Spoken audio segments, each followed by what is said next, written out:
Hello friend, मैं विक्की कुमार एक बार फिर आपको लेके आया हूँ अपने यूट्यूब चैनल एडुटेक में। और आज हम बात करेंगे साइंस के अगले चैप्टर यानी कि चैप्टर सेकंड के बारे में। और ये आपका एसिड बेस एंड सॉल्ट है। और आज अब मैं बताऊँगा एसिड बेस एंड सॉल्ट के कुछ रिएक्शंस और उनके यूजेस के बारे में। तो चलिए स्टार्ट करते हैं। सबसे पहले बात करते हैं यहाँ अम्ल के बारे में कि अम्ल आपका होता क्या है। तो अम्ल स्वाद के अनुसार खट्टे होते हैं आपके, और ये आपका कलर शो करता है लिटमस पेपर पे, जो कि ब्लू टू रेड में कन्वर्ट होता है। और उसके एग्जांपल के बारे में बात करें तो यहाँ आपका HCl, H2SO4, HNO3, CH3COH यानी कि आपका hydrochloric acid, sulphuric acid, nitrite and citric acid, ये सारी चीज़ें आपके अम्ल के एग्जांपल्स हैं। और यहीं अगर अब बात करें हम क्षारक की यानी कि आपके बेस की, तो बेस भी आपका बिटर इन टेस्ट होता है, और ये आपके लिटमस पेपर को रेड टू ब्लू में कन्वर्ट करता है। और इसके अगर एग्जांपल की बात करें तो यहाँ जितने भी हाइड्रोक्साइड यानी कि मेटल हाइड्रोक्साइड्स होते हैं वो सारे आपके बेस होते हैं, जैसे sodium hydroxide, potassium hydroxide, calcium hydroxide, ये सारी चीज़ें आपके बेसिस होते हैं। और चलिए अब बात करते हैं नेचुरल एसिड्स की, जो कि आपके नेचर में पहले से मौजूद हैं। उनमें से जैसे कुछ यहाँ एग्जाम्पल मैंने लिख रखे हैं। जैसे पहला आपका विनेगर है जिसके अंदर एसिटिक एसिड होता है, ऑरेंज यानी कि आपका सिट्रिक एसिड, लेमन यानी कि सिट्रिक एसिड, उसके बाद आता है टर्मेराइन जिसके अंदर आपका सिट्रिक एसिड होता है, टेस्टिक एसिड होता है। और उसके बाद बात करते हैं टोमेटो यानी कि ऑक्सैलिक एसिड, सॉर मिल्क यानी कि दही के अंदर आपका होता है लैक्टिक एसिड, जो कि लैक्टोबैसिलस बैक्टीरिया के कारण जमते हैं, इसलिए इसके अंदर लैक्टिक एसिड होता है। उसके बाद आंट और आपके जो मॉस्किटोज़ वगैरह होते हैं उनके जो स्टिंग्स में होती है वो आपके मेथनोइक एसिड होती हैं। उसके बाद जैसे अगर बात करें एसिड बेस इंडिकेटर के बारे में, तो ये इंडिकेट करते हैं कि किस सॉल्यूशंस के अंदर आपका एसिड है और किस सॉल्यूशंस के अंदर बेस। और इंडिकेटर का अगर नाम लिया जाए तो सबसे पहला आपका नाम आता है लिटमस के बारे में, इनका यूज़ कैसे होता है, चलिए अब इसके बारे में जानते हैं। तो जो आपका लिटमस है वो एक नेचुरल इंडिकेटर है, और वो आपका लाइकेन नामक पौधे से एक्सपोर्ट किया जाता है, और ये पर्पल डाई कलर का होता है।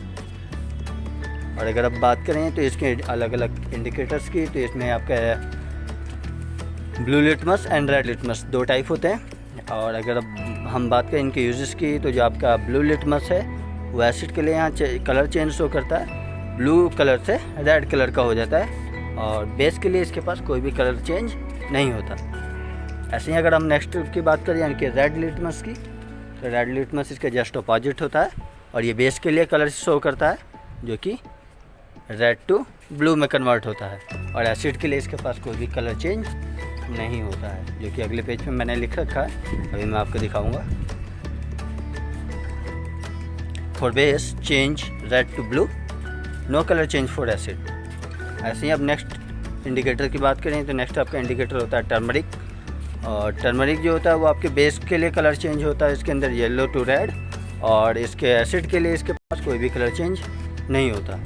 ऐसे ही अगर नेक्स्ट इंडिकेटर की बात करें यानी कि मिथाइल ऑरेंज, और ये आपका एसिड के लिए कलर चेंज करता है ऑरेंज टू रेड, और बेस के लिए इसका कलर चेंज करता है ऑरेंज टू येलो। चलिए अब आगे बढ़ते हैं। और नेक्स्ट आपका इंडिकेटर है यहाँ फेनोइलोपैथिलीन, जो कि एक कलरलेस सोल्यूशन होता है, और ये आपका एसिड बेस के अकॉर्डिंग अपना कलर शो करता है। तो अगर आप यहाँ एसिड की बात करें तो ये कोई भी कलर शो नहीं करेगा, यानी कि कलरलेस ही रहेगा। और अगर बेस की बात करें तो बेस में ये पिंक कलर में कन्वर्ट हो जाता है। ऐसे अब आगे बात करते हैं डाइल्यूट एंड कंसनट्रेटेड एसिड के बारे में कि डाइल्यूट एसिड क्या होते हैं और कंसनट्रेटेड एसिड क्या होते हैं। जो आपके डाइल्यूट एसिड होते हैं इसके अंदर आपका वाटर की मात्रा ज़्यादा होती है और एसिड की मात्रा कम होती है, जिसके कारण इन्हें डाइल्यूट एसिड कहते हैं। और कंसनट्रेटेड एसिड जो होती हैं उसके अंदर आपके कंसनट्रेशन ऑफ एसिड ज़्यादा होती हैं और वाटर का कंसनट्रेशन कम होता है, इसलिए कंसनट्रेटेड एसिड होती हैं। और डाइल्यूट को शो करने के लिए हम उसके आगे Dl लिखते हैं, जो भी आपका सॉल्यूशन है, और कंसनट्रेटेड के लिए CONC। और ये दोनों ही चीज़ें हमें अपने सॉल्यूशंस के बाद ब्रैकेट के अंदर लिखनी होती है, उनको शो करने के लिए कि वो कंसनट्रेटेड है या डाइल्यूटेड है। तो चलिए अब आगे बढ़ते हैं नेक्स्ट अपने टॉपिक पे। और नेक्स्ट टॉपिक है हमारा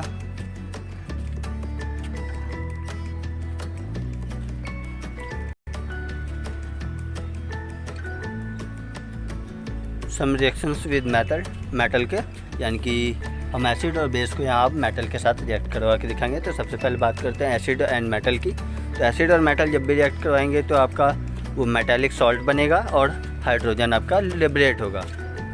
जैसे कि मैंने यहाँ कुछ रिएक्शंस लिख रखा है। जैसे HCl का, हाइड्रोक्लोरिक एसिड का, अगर जिंक से रिएक्ट करवाते हैं तो जिंक क्लोराइड बनता है आपका और हाइड्रोजन लिबरेट होता है। ऐसे यहाँ HNO3 के भी हैं, H2SO4 का है और सिट्रिक एसिड का भी है। तीनों चारों का ही रिएक्शन सेम है कि जब भी आप इनको रिएक्ट करवाएंगे तो जिंक का सॉल्ट बनेगा और आपका हाइड्रोजन आयन लिबरेट होगा या हाइड्रोजन लिबरेट होगा। अब नेक्स्ट बात करें पॉप साउंड टेस्ट की, यानी कि जो पॉप की ध्वनि निकलती है किसी रिएक्शंस के अंदर, वो हम टेस्ट कैसे करते हैं। तो जो अबव रिएक्शन है, जो कि मैंने अभी बताया था किसी भी एसिड एंड मेटल की, तो ये रिएक्शन जब भी होते हैं और अगर आप इनके पास कोई जलता हुआ कैंडल लेके जाते हैं तो उनके जो हाइड्रोजन आयन है वो जलने के साथ साथ पॉप की साउंड लिबरेट करते हैं और ये इंडिकेट करते हैं कि जो रिएक्शन है उसके अंदर से आपका हाइड्रोजन लिबरेट हो रहा है। ऐसे ही अगर नेक्स्ट बात करें बेस एंड मेटल की रिएक्शंस की, इसमें भी सेम है। आपका जब भी कोई बेस मेटल के साथ रिएक्ट करेगा तो उस मेटल का आपका यहाँ सॉल्ट बनेगा और आपका हाइड्रोजन लिबरेट होगा। और ये जो अबव रिएक्शन है वो आपके हर एक मेटल के साथ नहीं होते, कुछ ही मेटल्स के साथ ये एग्जिस्ट करते हैं। अब नेक्स्ट बात करते हैं आपके acid with metal carbonate and metal bicarbonate के बारे में।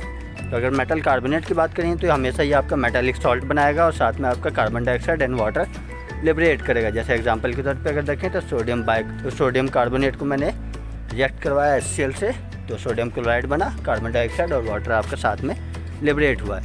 ऐसे ही अगर बात करें बाइकार्बोनेट का, तो उसमें भी सेम है आपका सोडियम बाइकार्बोनेट प्लस HCl, जिसके अंदर आपका सोडियम क्लोराइड, कार्बन डाइऑक्साइड और वाटर लिबरेट होता है। चलिए अब बात करते हैं लाइम वाटर के बारे में, यानी कि चूने का पानी के बारे में।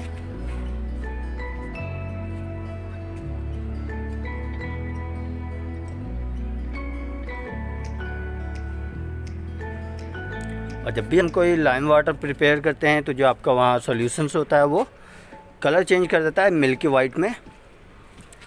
जैसे कि मैंने यहाँ नीचे लिखा है, कैल्शियम हाइड्रोक्साइड को मैंने कार्बन डाइऑक्साइड से रिएक्ट करवाया और रिएक्ट करता है आपका लाइम वाटर, जो कि वाइट प्रेसिपिटेट में कन्वर्ट हो जाता है।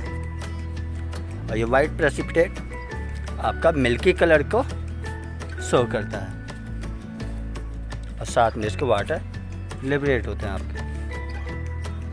और अगर नेक्स्ट बात करें तो नेक्स्ट आता है आपका न्यूट्रलाइजेशन रिएक्शन, जिसके अंदर आपका उदासीनीकरण रिएक्शन कहते हैं और जिसके अंदर आपका एसिड एंड बेस मिलकर न्यूट्रल सॉल्यूशन का निर्माण करते हैं। एग्जांपल के तौर पे देखें तो सोडियम क्लोराइड एंड HCl का है, जिसके अंदर आपका कंपाउंड बनता है सोडियम हाइड्रोक्साइड और HCl का है, जिसके अंदर कंपाउंड आपका बनता है sodium chloride and water.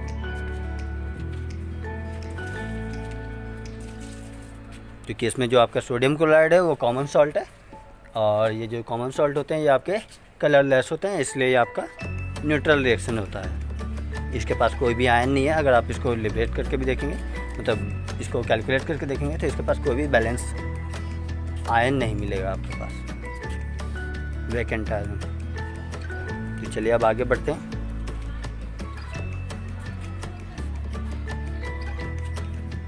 Next यहाँ एक और रिएक्शन आपका इसी से रिलेटेड कैल्शियम ऑक्साइड का, जो कि हमने HCl से रिएक्ट करवाया और वहाँ आपका CaCl2 यानी कि कैल्शियम क्लोराइड बनता है और वाटर लिबरेट होता है।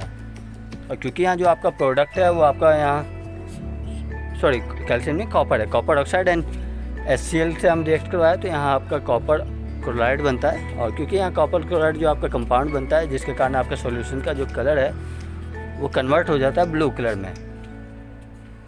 चलिए अब बात करते हैं reactions of acid base with water के साथ, कि अगर हम किसी एसिड और बेस को वाटर के साथ रिएक्ट करवाते हैं तो क्या चेंजेस आती हैं। तो जैसे पहला रिएक्शन है यहाँ HCl और वाटर का, जिसके अंदर आपका हाइड्रोनियम आयन लिबरेट होता है। ऐसे ही अगर बेस की बात करें तो जिसके अंदर आपका हाइड्रोक्साइड आयन लिबरेट होता है। ये दोनों ही आयन लिबरेशन की रिएक्शन शो करते हैं कि जो ये आपके एसिड एंड बेस होते हैं ये आपके इलेक्ट्रिक इंडिकेटर होते हैं और या फिर इलेक्ट्रिक कंडक्टर होते हैं, यानी कि ये इलेक्ट्रिसिटी को कंडक्ट कर सकते हैं। और नेक्स्ट बात करें सॉल्युबिलिटी ऑफ वाटर का, सॉल्युबिलिटी ऑफ बेस की, तो जो सॉल्युबिलिटी ऑफ बेस होता है वो आपका एल्कली कहलाता है। जो भी सॉल्यूशंस यानी कि जो आपके सॉल्यूशन बेसिक सॉल्यूशंस है अगर वो वाटर में सॉल्यूबल होते हैं तो वो एल्कली बेस कहलाते हैं। जैसे कि अगर एग्जांपल की बात करें तो यहाँ आपका सोडियम हाइड्रोक्साइड, पोटेशियम हाइड्रोक्साइड और कैल्शियम हाइड्रोक्साइड भी हैं और साथ में ये आपके अमोनियम हाइड्रोक्साइड भी, जो कि वाटर के साथ सॉल्यूबल होते हैं।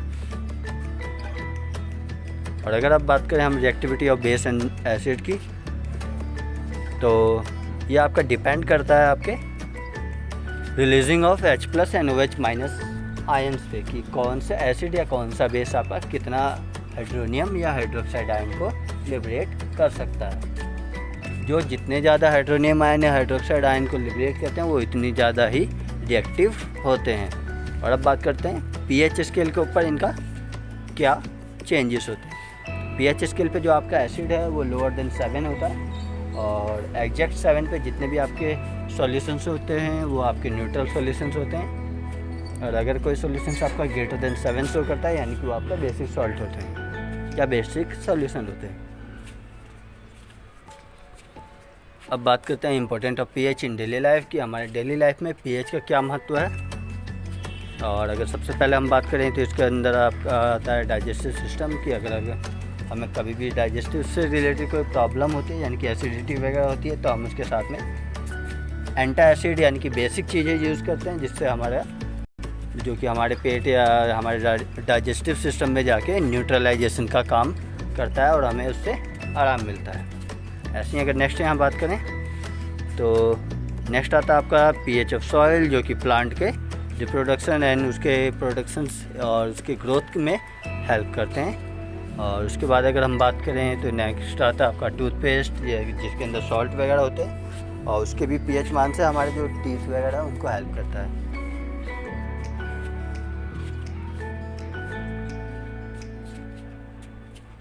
चलिए उसके बाद बात करते हैं डेरिवेशन ऑफ सॉल्ट कि हम कुछ डेरिवेशन ऑफ सॉल्ट यहाँ करके दिखाएंगे। अब जैसे अगर सबसे पहले हम बात करें तो यहाँ आपका नेक्स्ट आता है न्यूट्रल सॉल्ट, यानी कि जो आपके जिनका pH मान एग्जैक्ट 7 होता है और ये आपके strong acid and strong base से बनते हैं, जो कि सोडियम क्लोराइड और कैल्शियम सल्फेट इसके एग्जाम्पल हैं। ऐसे अगर बात करें एसिडिक सॉल्ट की तो जो कि आपका strong acid and weak base से बनता है और इसका pH मान लेसर देन 7 होता है। और इसके एग्जांपल में अगर देखें तो ammonium chloride and ammonium nitrate है। और ऐसे ही अगर बात करें बेसिक सॉल्ट की जो कि आपके strong base and weak acid से बनते हैं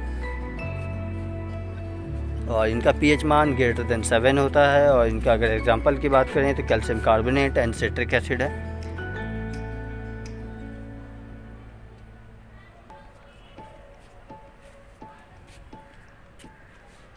और इसके बाद जो हमारा नेक्स्ट टॉपिक है वो बहुत इंपॉर्टेंट है इस पूरे चैप्टर को ध्यान में रखते हुए। तो नेक्स्ट है आपका यहाँ कॉमन सॉल्ट यानी कि सामान्य लवण या साधारण लवण। और इसके अंदर सबसे पहले अगर बात करें तो आपका आता है सोडियम क्लोराइड की। और यहाँ अब हम बात करेंगे सोडियम क्लोराइड आपका बनता कैसे है और उसके यूजेस क्या क्या हैं। तो सोडियम क्लोराइड है जो कि कॉमन सॉल्ट कहते हैं और ये आपका बेसिकली प्रिपेयर होता है इवेपोरेशन के एंड प्रेसिपिटेशन मेथड पे कि हम किसी सी वाटर को इवेपोरेट करवाते हैं जिसके कारण उनका क्रिस्टलाइज प्रेसिपिटेशन होता है और वो जो कि आपका कॉमन सॉल्ट बनते हैं, जो कि आपने लास्ट क्लास वगैरह में पढ़े होंगे। और अब अगर बात करें इसके यूजेस की तो ये आपको बहुत सारे कंपाउंड्स को बनाने में हेल्प करता है, जैसे sodium hydroxide, bleaching powder, washing powder और यूरिन फूड प्रिजर्वेशंस में भी यूज़ किया जाता है और आपका ये इंडस्ट्रीज वगैरह में भी यूज़ कर सकते हैं। तो चलिए अब बात करते हैं सबसे पहला प्रोडक्ट यानी कि सोडियम हाइड्रोक्साइड के बारे में। और सोडियम हाइड्रोक्साइड को हम कॉमन नेम इसका अगर बात करें तो ये होता है कॉस्टिक सोडा और इसकी प्रिपरेशन क्लोर्ड एल्कली प्रोसेस के द्वारा होती है और ये बहुत इंपॉर्टेंट प्रोसेस है। और ये आपके अक्सर एग्ज़ाम में पूछा जाता है। तो चलिए बात करते हैं इस प्रोसेस के बारे में। तो ये आपका सोडियम क्लोराइड एंड वाटर को रिएक्ट करवा के सोडियम हाइड्रोक्साइड बनता है और साथ में क्लोरीन एंड हाइड्रोजन आपका लिबरेट होते हैं। क्योंकि बाय प्रोडक्ट इसमें आपका सोडियम हाइड्रोक्साइड यानी कि एक अल्कली प्रोडक्ट और क्लोरीन लिबरेट होते हैं, इसलिए इस रिएक्शंस का नाम क्लोर एल्कली प्रोसेस है।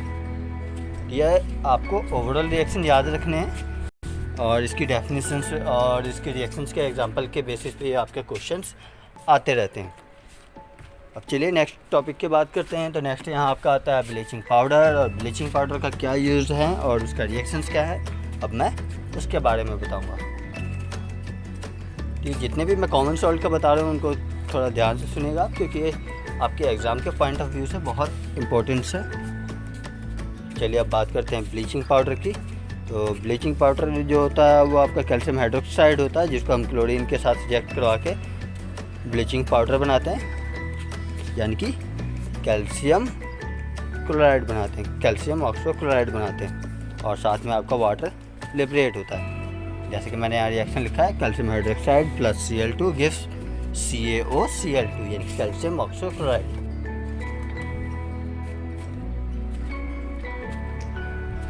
और अगर हम बात करें इसके यूजेस की, तो ये आपके वॉशिंग में यूज़ किया जाता है, यानी कि वॉशिंग ऑफ क्लॉथ्स में, और ये आपका लाइनिंग ऑफ इंडस्ट्री यानी टेक्सटाइल्स वगैरह में भी यूज़ किया जाता है। और उसके बाद आपके वाटर को प्योरीफिकेशन में हेल्प करता है, और ये ऑक्सीडाइजिंग एजेंट के तौर पे भी यूज़ किया जाता है कि अगर किसी कंपाउंड को आपको ऑक्सीडाइज करना है तो भी इसका यूज़ किया जाता है।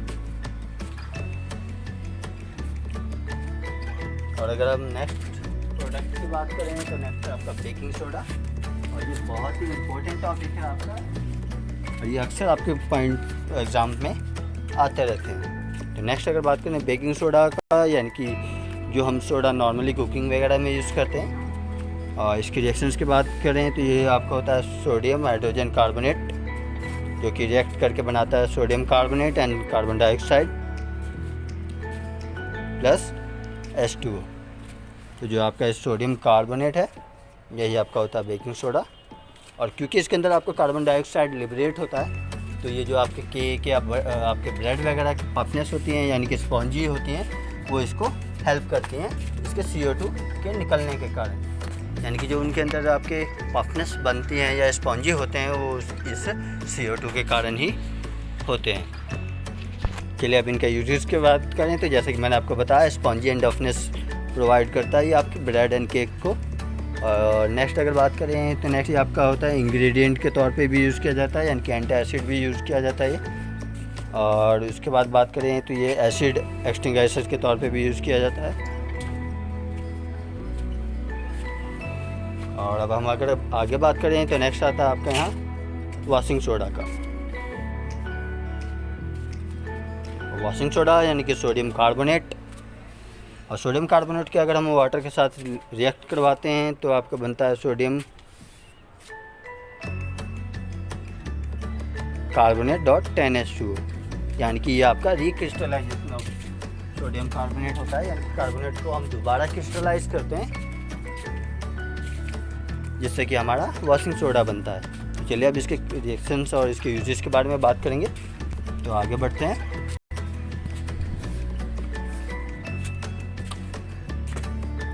तो अगर आगे हम इसके यूजेस के बारे में बात करें तो ये बेसिकली जैसे वॉशिंग सोडा है तो ये वॉशिंग वगैरह और फिनिशिंग वगैरह में यूज़ किया जाता है।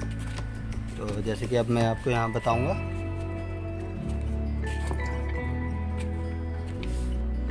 कि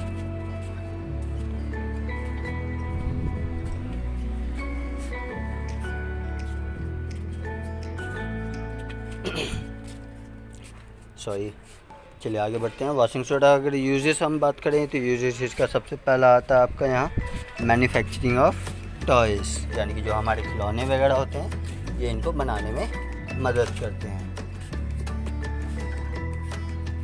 और ऐसे अगर सेकंड टॉपिक बात करें तो ग्लास इंडस्ट्रीज वगैरह में, यानी कि जो हमारे कांच वगैरह बनता है वो भी हमारे इसी के हेल्प से बनते हैं। ऐसे ही अगर नेक्स्ट बात करें तो ये आपका क्लीनिंग एजेंट भी होता है, यानी क्लिनसिंग एजेंट के तौर पे भी काम करता है। और इसके बाद बात करें तो नेक्स्ट यहाँ आपका है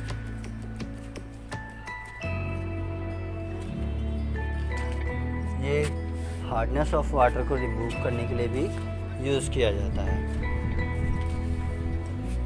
क्योंकि आपका हार्डनेस ऑफ वाटर यानी कि जो भी हार्ड वाटर होते हैं उनके मैक्सिमम तौर पे आपके डिटर्जेंट्स के साथ वर्क नहीं करते, इसलिए इनका हार्डनेस को रिमूविंग के लिए हम वॉशिंग सोडा का भी यूज़ करते हैं। अब अगर हम आगे बात करें तो सबसे मोस्ट इम्पॉर्टेंट टॉपिक आता है आपका पीओपी यानी कि प्लास्टर ऑफ पेरिस। और अब हम बात करेंगे कि पीओपी का रिएक्शंस क्या होती हैं, उसके यूजेस क्या है और हम इसको और ये हमारे लिए कैसे बेनिफिशियल है।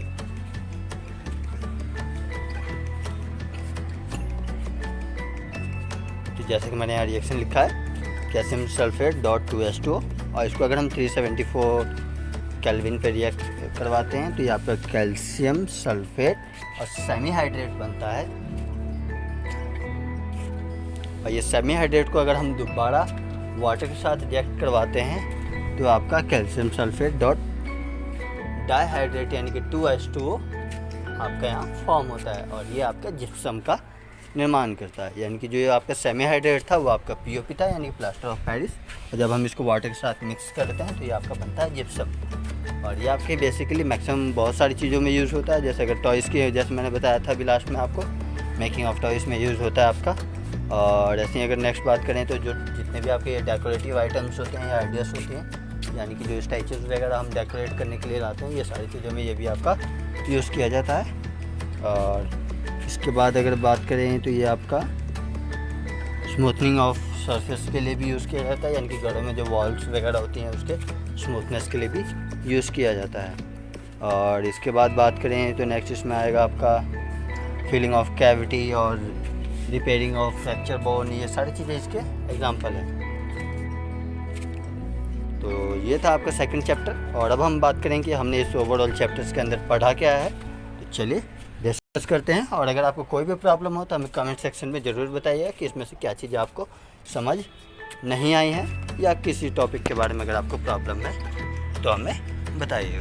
तो चलिए आगे डिस्कस करते हैं कि हमने पूरे इस वीडियो के अंदर हमने पढ़ा क्या क्या है। अगर सबसे पहले बात करें तो हमने पढ़ा इसके अंदर एसिड एंड बेस रिएक्शंस के बारे में कि एसिड होते कैसे हैं, उनका एग्जांपल्स क्या क्या हैं और वो कैसे रिएक्ट करते हैं लिटमस पेपर के साथ में। और यहीं अगर सेकंड बात करें तो फॉर्मेशन ऑफ सॉल्ट था, यानी कि जो आपके एसिड है या बेस है वो अपने सॉल्ट कैसे प्रोड्यूस करते हैं। और उसके बाद हमने बात किया था एसिड का मेटल के साथ और बेस का मेटल के साथ रिएक्शंस, यानी कि अगर एसिड बेस के साथ रिएक्ट करता है या एसिड मेटल के साथ या बेस मेटल के साथ अगर रिएक्ट करते हैं तो अपना कंपाउंड क्या बनाते हैं, जिसके अंदर मैंने बताया था कि जब भी कोई एसिड और बेस मेटल के साथ रिएक्ट करवाते हैं तो वो मेटालिक सॉल्ट और आपका हाइड्रोजन लिबरेट करते हैं। ऐसे ही अगर आगे बात करें तो नेक्स्ट आपका यहाँ पॉइंट आता है acid with carbonate and bicarbonate, कि एसिड कार्बोनेट के साथ कैसे रिएक्ट करता है और बाइकार्बोनेट के साथ कैसे रिएक्ट करता है। तो ये भी सेम है, जब भी रिएक्ट करते हैं तो हमेशा आपका कार्बन डाइऑक्साइड और वाटर लिबरेट होता है और साथ में आपका मेटालिक सॉल्ट बनते हैं। ऐसे ही अगर नेक्स्ट की बात करें तो आपका यहाँ आता है कंडक्शन ऑफ इलेक्ट्रिसिटी, यानी कि एसिड और आपका जो बेस है वो इलेक्ट्रिसिटी को कंडक्ट करते हैं या नहीं करते हैं, जिसके अंदर मैंने सॉल्युबिलिटी को ध्यान में रखते हुए आपको ये चीज़ें मैंने बताई थी कि कौन से आपके आयंस को लिबरेट करते हैं और उनके बेसिस पे हमारा दोनों एसिड एंड बेस इलेक्ट्रिसिटी को कंडक्ट करते हैं या नहीं करते हैं। तो नेक्स्ट बात करते हैं यहाँ आपका यूजेस वो स्ट्रेंथ ऑफ पीएच, जो कि बेस आपका greater than 7, acid lower than 7 and 7 जो कि आपका न्यूट्रल होता है। तो चलिए और आगे बढ़ते हैं। और नेक्स्ट यहाँ अब आपका आएगा पीएच के बारे में, इम्पोर्टेंस ऑफ पीएच के बारे में। और अब मैं आपको बताऊंगा कि पीएच के इम्पोर्टेंस क्या है, जो कि मैंने अभी लास्ट वीडियो नहीं। अगर हम बात करें इम्पोर्टेंस ऑफ पीएच की तो पीएच के बारे में मैंने बताया था कि आपके सॉइल का, आपके डाइजेशन सिस्टम का आपका ये डेंटल का और ये जो टूथपेस्ट वगैरह में होते हैं इन सभी में पीएच का यूज़ किया जाता है। और नेक्स्ट बात करें अगर हम न्यूट्रलाइजेशन रिएक्शंस की, जिसके अंदर हम एसिड और बेस को रिएक्ट करवा के न्यूट्रल सिस्टम बनाते थे। और नेक्स्ट कॉमन सॉल्ट के अंदर मैंने वॉशिंग सोडा, बेकिंग सोडा और कॉस्टिक सोडा के यूजेस एंड रिएक्शंस के बारे में बात की थी। और लास्ट टॉपिक आपका पीओपी यानी प्लास्टर ऑफ पेरिस, और ये आपको बहुत इंपॉर्टेंट टॉपिक है। तो अगर पूरे वीडियो के अंदर आपको कोई भी चीज़ समझ में नहीं आई हो तो मुझसे पर्सनली इंस्टा, फेसबुक या व्हाट्सएप पे पूछ सकते हैं। और अगर आपको ये लिंक में जो आपके वीडियोस में ये PDF चल रहा है, अगर ये आपको डाउनलोड करना है तो इसका लिंक आपको डिस्क्रिप्शन में मिल जाएगा और आप वहाँ से उसको डाउनलोड कर सकते हैं। अगले वीडियो में फिर मैं मिलूँगा नए साइंस के चैप्टर के साथ। तब तक के लिए गुड बाय, टेक केयर।